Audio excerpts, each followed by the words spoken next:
There once was a CEO who became highly suspicious of his chief financial officer. So he called him into the office one late Friday afternoon.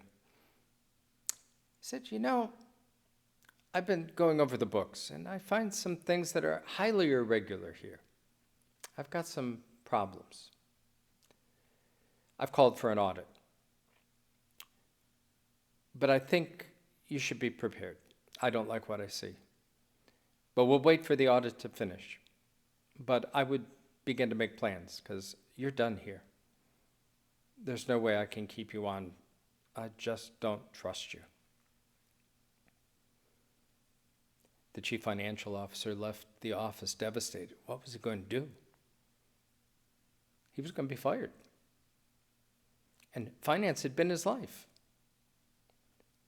And once the word got out that he had mismanaged funds, which he had been doing, no one would hire him.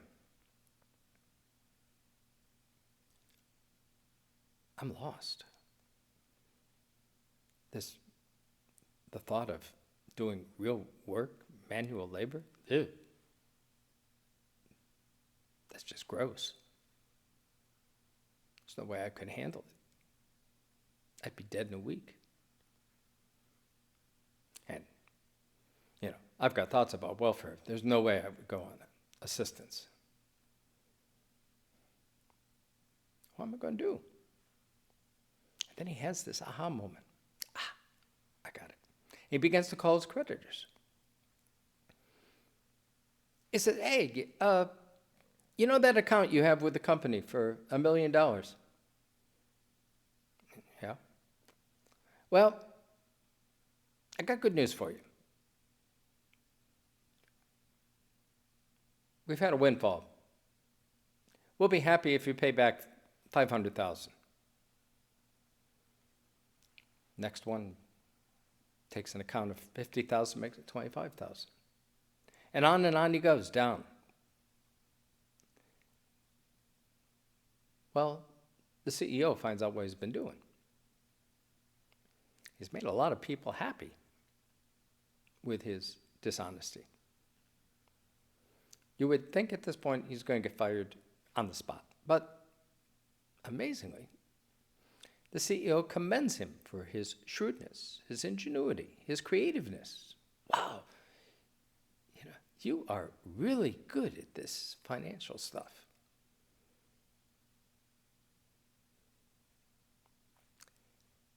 Scholars have said this is one of the most difficult parables that Jesus tells. And they're right. I've had to preach on it enough times over the course of these years. What do we do with it? Because Jesus seems to be commending dishonesty with it. As I've looked at over the years, what Jesus is driving at is that in our secular daily lives, we can be incredibly creative, innovative, use every single gift that God has given to us to its full advantage without any trouble. But when we bring those same gifts to our life of faith, to work in the church, we become almost bumbling idiots. I had a case one time where I was working with a call committee. They were in process of calling a new pastor, and they were interviewing candidates. And the chair of the call committee sat down with me and she said, I'm just really struggling with how to interview these candidates. I don't know what to ask or how to handle the interview. I said, well, what kind of work do you do? She said, I'm in human resources for a multinational company. I said, what do you do in that job? Well, I manage personnel. I do conduct interviews. I said, you conduct interviews for a living? And you can't figure out how to conduct this interview? Well, this is different. Is it? That's Jesus' point. We make it so different that we can't hardly bring our gifts to doing this kind of work. And so we don't. Jesus' challenge in the parable is to use the gifts that God has given to us to our best advantage, to be good stewards. And it will be at this point of discovery that 9 out of 10 preachers will now launch into what I call the Great Fall Ask, the stewardship sermon, one of many that will follow in the coming weeks, where they will remind us of the gifts that God has given to us, most especially those financial gifts, and how we should be shrewd and creative and generous in sharing those gifts with the church, particularly at this time coming out of COVID, when the church is in really struggling financial situations. I would argue that our finances, in fact, the stuff of our lives, is the least of the gifts that God has given to us. In fact, the greatest gift that God has given to us is the story of our walk with Jesus. This is the gift that we have become so accustomed to hiding under a bushel basket, to burying in a field,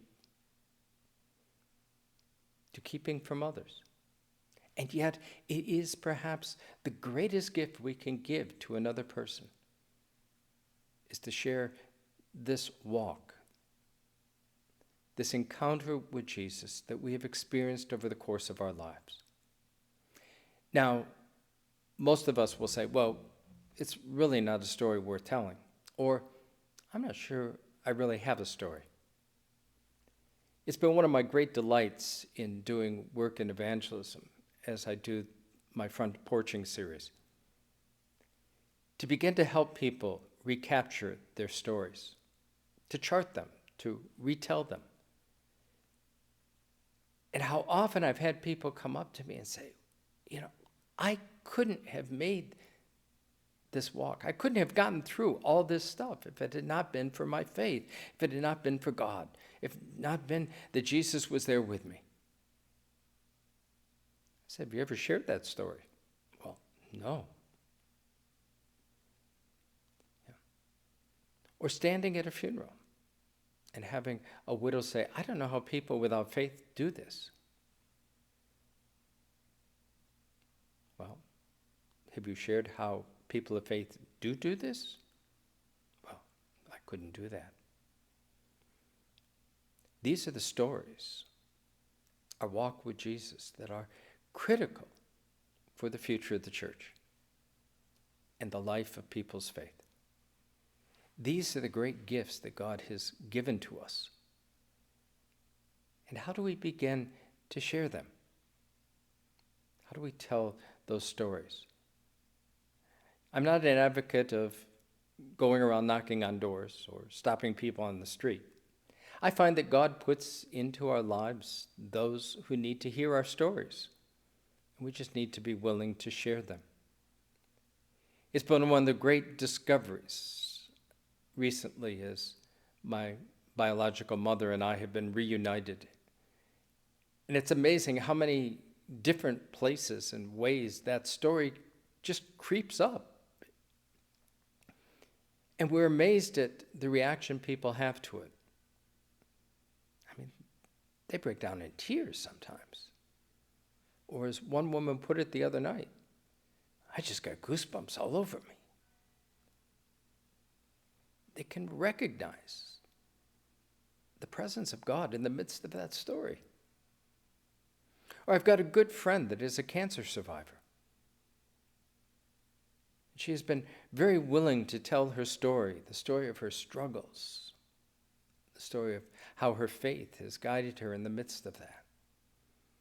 And she has been an inspiration and motivation for countless cancer victims. You don't have to have an incredible story.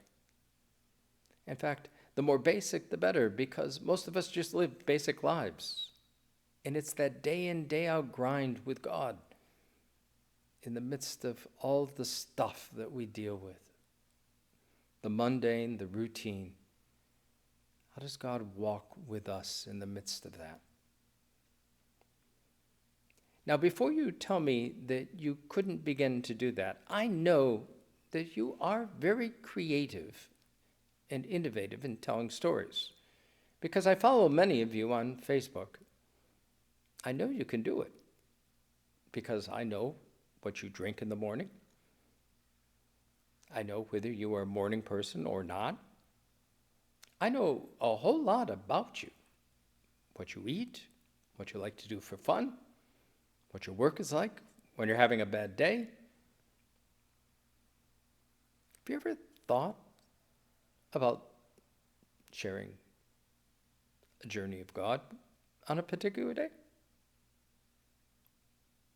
Where's God been present today? How's that walk going?